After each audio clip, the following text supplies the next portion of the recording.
take a long, hard look at me. I am a grown man wearing a skin-tight fluorescent green spandex suit. I look like a green screen error that gained sentience, or perhaps a radioactive pickle that failed out of superhero school. My social standing has been dead for years, and my dignity is currently buried in a shallow grave. But while my ego is non-existent, my connective tissue is a masterpiece of biological efficiency.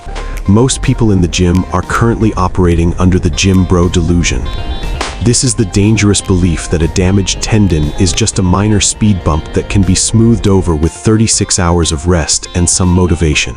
Observe Red, our resident muscular coach. He is currently standing over Green, who is about 50 pounds into his weight loss journey, and is bravely attempting his first ever pull-up. As Green strains, a sound echoes through the gym, a sharp, sickening pop, like a dry twig snapping in a frozen forest. Red doesn't flinch. In his mind, that sound is just weakness leaving the body, or the sound of progress. He tells Green to rub some dirt on it and get back to work. In reality, that sound was the opening bell for a year-long injury that will likely end with Green back on his couch, eating his feelings. Since I've already traded my reputation for this neon suit, let me at least use the remaining shreds of my humanity to save your joints. You need to understand that your tendons are not just part of the muscle. They are sophisticated, high-tension biological cables. While Yellow is over in the corner, obsessing over her macros to the third decimal point and weighing her pre-workout berries, she completely overlooks the fact that her tendons are the only reason she can lift those dumbbells without her arms falling off. Think of the hierarchy. Ligaments are the biological glue that anchors bone to bone. Fascia is the internal shrink wrap that cases your muscles. But tendons are the mechanical conduits. They bridge the gap between muscle and bone, translating the chemical fire of a muscular contraction into the physical grace of movement. When you lift, throw, or jump, your tendons are the cables bearing the brunt of that massive force. This is why they are designed to be absurdly, almost impossibly, strong. If you were to zoom in on one of Green's tendons, you'd see a structure that looks like a high-end climbing rope. It's a hierarchy of bundles. Large bundles made of smaller bundles, which are made of even tinier filaments, eventually reaching the fundamental collagen fibers. In a healthy athlete, these fibers are packed together in perfect, orderly parallel rows, like a well-organized office filing cabinet. But when people like Red encourage beginners to push through a clicking elbow or a sharp pain, those fibers collapse. They become a chaotic, tangled mess of uncooked spaghetti, losing their structural integrity and their ability to handle weight. Now, here is the secret of efficiency that makes Red and Yellow absolutely furious. Your tendons have a 10-minute off switch.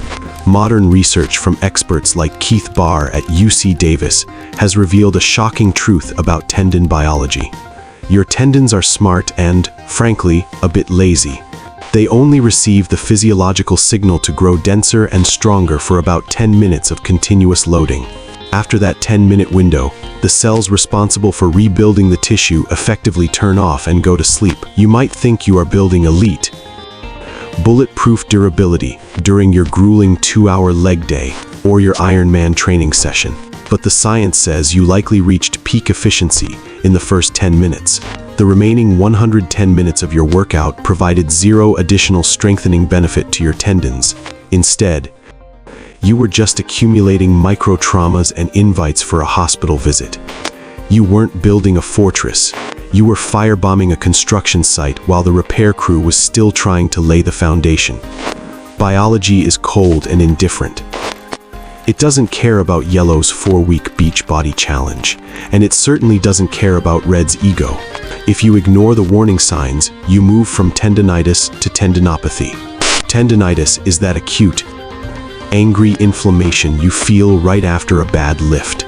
It's your body's emergency repair crew arriving at the scene with blood flow and repair cells. If you ignore that crew and keep lifting, you develop tendinopathy, A chronic state of degeneration, where the tissue begins to break down because you never gave it a chance to finish the job. So, how do we fix this with the cold, calculated efficiency I'm known for? We use eccentrics. Eccentric refers to the lengthening phase of an exercise, the part where you are lowering the weight. When Red does a bicep curl, he's fantastic at the up part, but he lets the weight drop like a hot potato on the way down.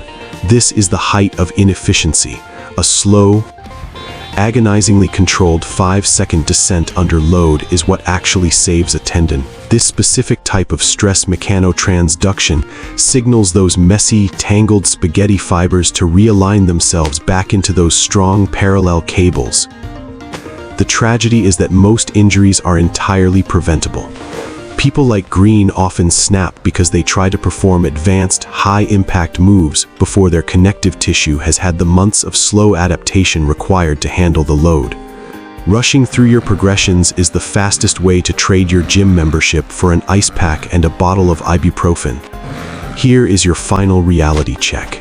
The initial cellular repair takes about 4 to 6 days, but actual, structural, good-as-new healing? That takes anywhere from 6 weeks to 6 months. Your New Year's motivation will usually evaporate in about 36 hours. But your biology operates on its own unchangeable timeline. Don't be like Red, chasing the pop until his joints sound like a bowl of Rice Krispies. Don't be like Yellow, rushing toward a deadline that doesn't actually exist in the natural world. And please, don't ask an AI doctor for advice. They'll probably tell you your clicking shoulder is a symptom of something fatal. Instead, follow a structured, patient approach, like the one found in our calisthenics playbook. It uses visual progressions to ensure your tendons are actually ready for the weight before you try to act like a professional gymnast. I might look like a high-visibility lemon in this suit, and I may have zero dignity left, but at least I can still open a jar of pickles without crying in agony. Stay patient, or stay injured. Let's get to work.